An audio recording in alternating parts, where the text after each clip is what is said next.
లక్ష్మివే ఓయమ్మ పుట్టినింటి బిడ్డవే రాఖీ పండుగొచ్చెనే ఓయమ్మ ఎట్ల వయసి ఉన్నవే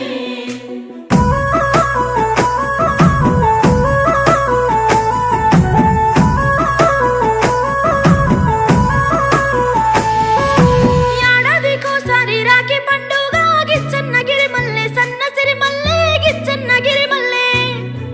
మా అన్నలకు రాఖీ గట్టి నేనొస్తా గిచ్చన్నగిరి మల్లె సన్నసిరి మల్లె గిచ్చన్నగిరి మల్లె తొలకరి జల్లుల